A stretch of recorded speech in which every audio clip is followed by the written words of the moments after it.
Hello everyone, welcome back to my channel. मेरा नाम है सौम्या और इस वीडियो में मैं बात करूंगी सीवी के बारे में। बिकॉज मुझे किसी ने मैसेज किया कि they need help with their CV. वो मास्टर्स के लिए यहाँ आना चाहते हैं, पोर्चुगल और यूरोप आप कह सकते हैं। तो मैंने सोचा ये वीडियो शायद सबके काम आएगी। So let's start.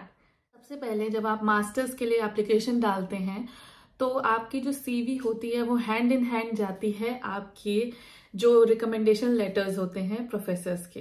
तो मेक श्योर आपकी जो सीवी है और जो आपके रिकमेंडेशन लेटर्स हैं जो आपके प्रोफेसर आपको दे रहे हैं वो कॉन्ट्रेडिक्ट ना करें कहीं पे भी। वो हैंड टू हैंड होना चाहिए। कोई चीज जो प्रोफेसर ने लिखी है वो कॉन्ट्रेडिक्ट नहीं करनी चाहिए जो आपने सीवी में मेंशन की है। इसके अलावा आपको अपनी जो लैंग्वेज है उस पर बहुत अच्छे से ध्यान देना है कि आप जो वर्ड्स यूज कर रहे हैं, जो लैंग्वेज आप यूज कर रहे हैं वो कितनी परफेक्ट है। ऐसा नहीं है कि आपकी ग्रामेटिकल मिस्टेक्स हैं और या आपने प्रॉपरली अपनी बात को एक्सप्रेस नहीं किया है।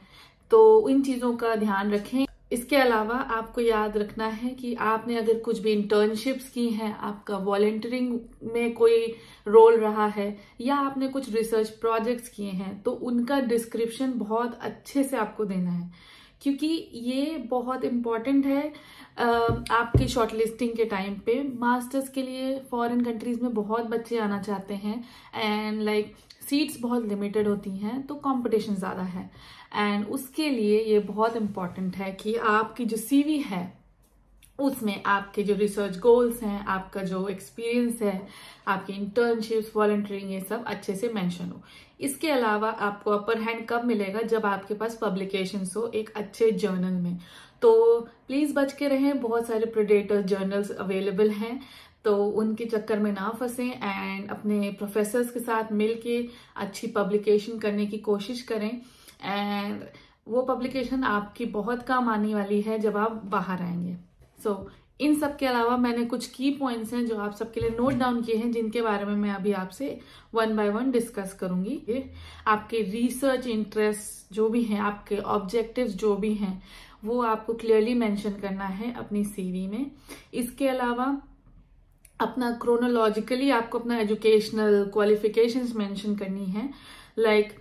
आपने पहले क्या किया है। फॉर एग्जांपल आप रीसेंट से पास्ट तक जा सकते हैं। फॉर एग्जांपल पहले अगर आप मास्टर्स के लिए आ रहे हैं तो आपकी हाईएस्ट क्वालिफिकेशन होगी बैचलर्स, तो आप बैचलर्स मेंशन करें। उसके बाद आपका 12th ग्रेड मेंशन कर सकते हैं, फॉलोड बाय आपके कोई ऑनर्स हैं या आपको कोई रिकग्निशन मिला है, आपने कहीं पार्टिसिपेशन किया था।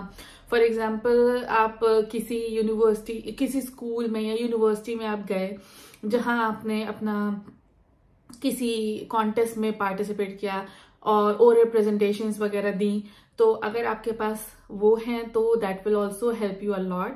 एंड इसके अलावा आपको अगर आपने फॉर एग्जाम्पल कभी असिस्ट किए हैं अपने प्रोफेसर्स को इन लेबोरेटरी, तो जब वो दूसरी क्लासेस ले रहे हो स्टूडेंट्स के, तो अगर आप उसका एक सर्टिफिकेट प्रोवाइड कर सकते हैं तो आप वो भी मेंशन कर सकते हैं। और अगर इसके अलावा आफ्टर बैचलर्स आपका कोई एक्सपीरियंस है जॉब में या किसी रिसर्च लैब में, तो आप वो मेंशन करिए। तो आपको ये सारे उसकी वजह से आपको आगे बहुत बेनिफिट मिलेगा जब आप बाहर आना चाहते हैं और बाहर के लिए एप्लीकेशन डालेंगे। इसके अलावा बिल्कुल मत भूलें आपकी सीवी में आपका आइल्स का स्कोर, टोएफिल का या जीआरई जो भी आपने दिया है एग्जाम है।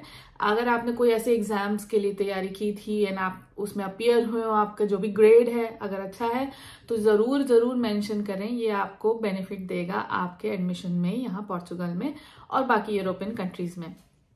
इसके अलावा मेक श्योर कि जैसे कि मैंने बोला आपके रिकमेंडेशन लेटर्स अच्छे हों and please try to publish papers अच्छे जर्नल्स में, किसी रैंडम जर्नल में नहीं। एंड यस, इसके अलावा मुझे लगता है कि मैंने कोई ऐसे पॉइंट छोड़े नहीं हैं, बट अगर आपको ऐसा लगे कि जैसे आप कोई पॉइंट मेरे साथ डिस्कस करना चाहते हैं एंड आप चाहते हैं कि मैं उस पर वीडियो बनाऊं, तो do mention in the comment section. मैं आपके कमेंट्स सारे पढ़ती हूँ एंड मैं कोशिश करती हूँ कि आपकी सारी क्वेरीज जो हैं मैं उनका जवाब दे पाऊँ, आपकी हेल्प कर पाऊँ, ऑफकोर्स जितनी मैं कर सकती हूँ। सो स्टे ट्यून अगले वीडियो के लिए। एंड कोई डाउट्स हो तो जरूर पूछना आप लिंक्डइन पे या इंस्टाग्राम या कमेंट सेक्शन में, मैं जरूर रिप्लाई करूंगी आपको टाइम निकाल के। एंड अगर आपको ये वीडियो अच्छा लगा हो तो प्लीज चैनल को सब्सक्राइब करें, वीडियो को लाइक करें, कमेंट्स करें और शेयर करें अपने दोस्तों के साथ, ताकि मेरे को भी मोटिवेशन मिले एंड चैनल आगे जाए। सो मिलती हूँ आपसे नेक्स्ट वीडियो में। Till then take care, bye bye.